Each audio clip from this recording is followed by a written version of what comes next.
Students, in this video we are going to study banking of curved road. Now what is the use of banking?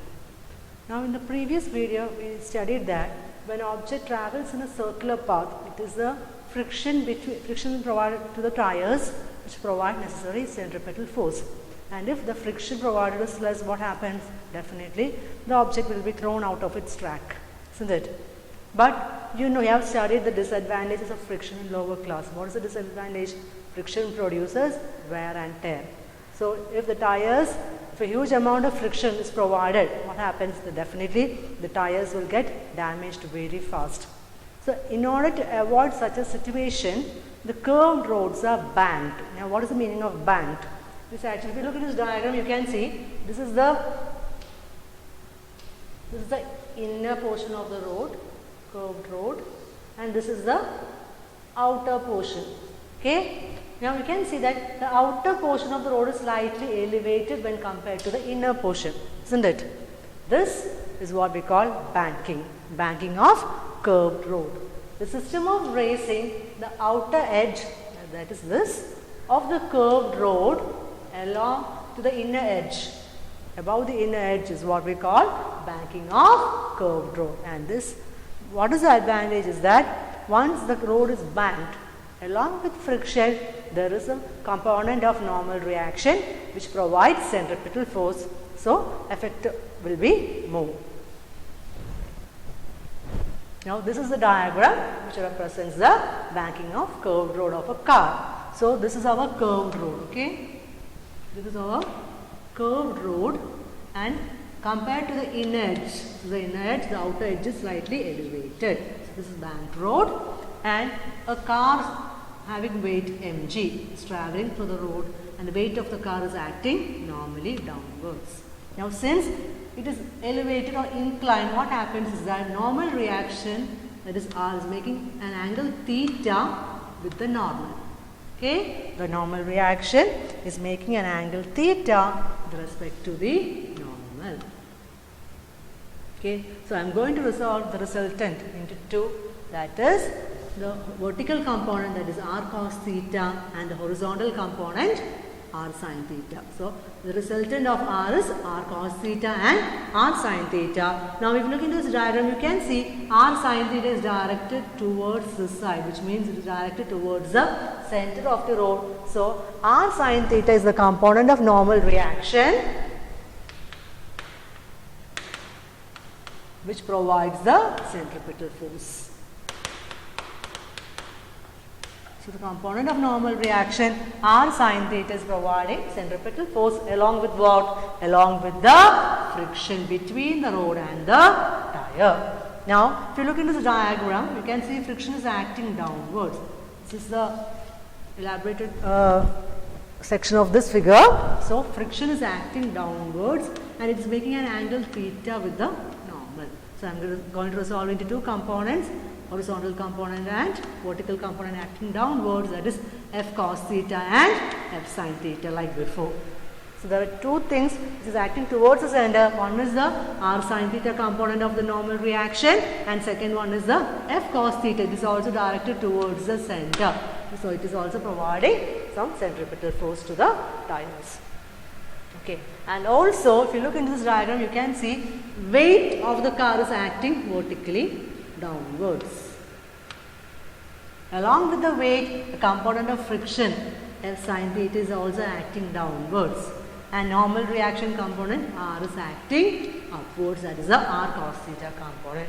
So we are going to resolve the horizontal and vertical components of force, and we are going to find out what is the velocity with which the vehicle has to travel in order to avoid the accident. Okay. First we are going to take the components, we are going to consider the horizontal components of force.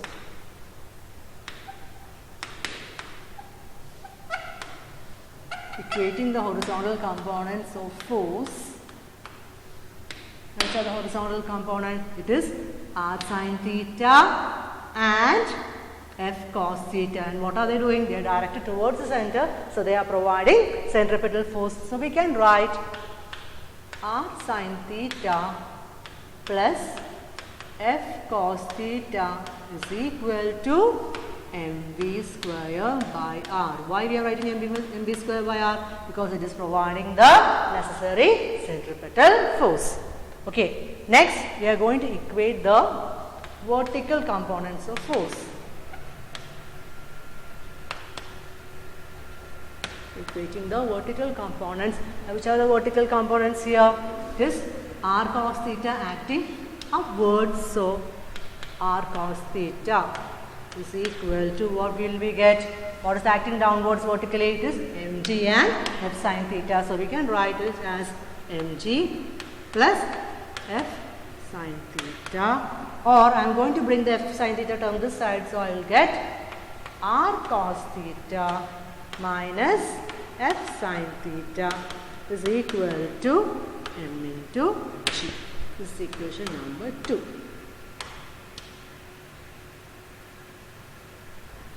Next, I am going to divide equation 1 with equation 2. I will get r sin theta plus f cos theta divided by r cos theta minus f sin theta is equal to mv square by r divided by mg. Okay. Next, what I am going to do is I am going to divide the numerator and denominator of the equation with r cos theta. So, what will I get? Dividing numerator and denominator of LHS with r cos theta, I will get r sin theta divided by r cos theta plus f cos theta divided by r cos theta divided by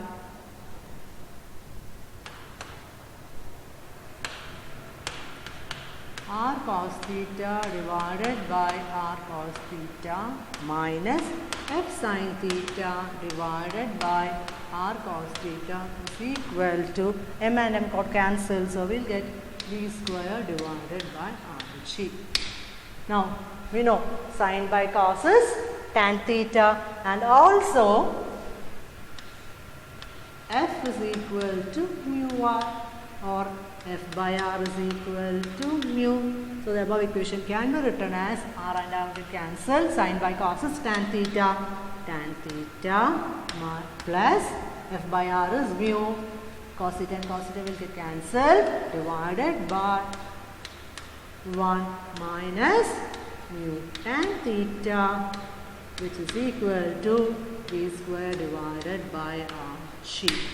But what is our aim? Our aim is to find out what is the velocity with which the particle or the car travels in the curved road. So, we get v is equal to root of rg into tan theta plus mu divided by 1 minus mu tan. This much must be the velocity with which the vehicle or the car has to travel in order to avoid any accidents. Now, we are going to say about the special condition in which, imagine the surface or the road is entirely frictionless. It is a completely frictionless surface.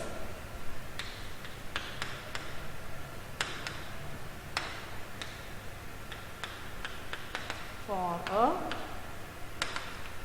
frictionless surface or frictionless road, there won't be any friction, so mu is equal to 0. So, equation for velocity will be v is equal to root of rg, this will cancel, this is also 0, so we will get mu rg tan theta.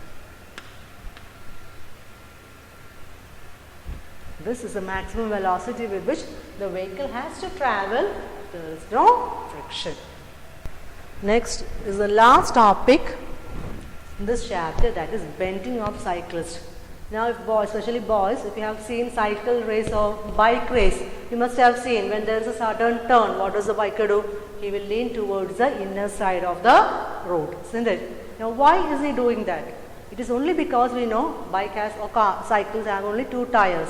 So, the friction provided by the tires won't be sufficient to provide the necessary centripetal force.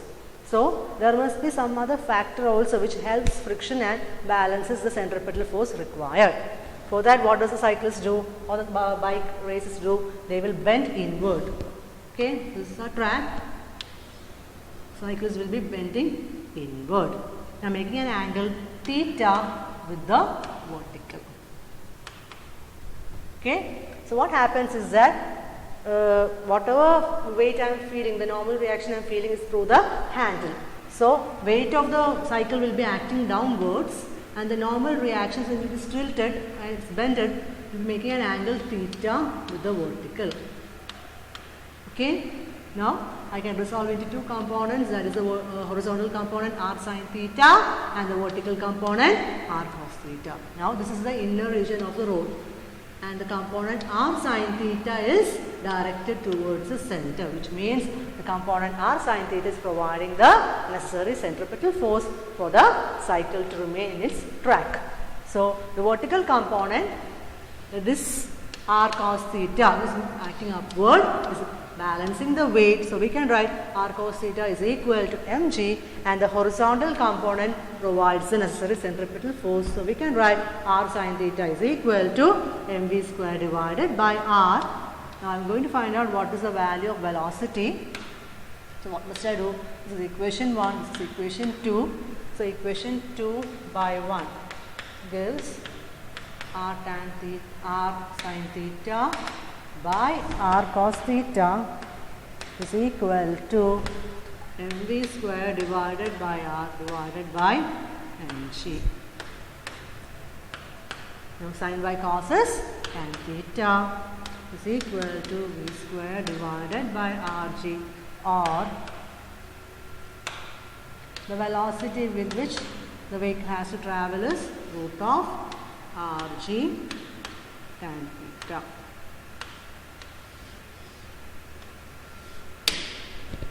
And if you want to find out what is the minimum angle required for bending, then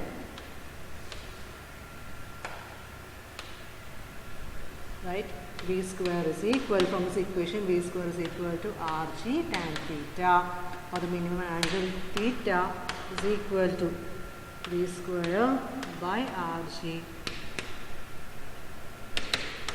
into tan inverse v square divided by r into g. This is the angle with respect to the vertical cycle has to bend in order to provide the necessary centripetal force. By this we come to the end of this chapter. Thank you.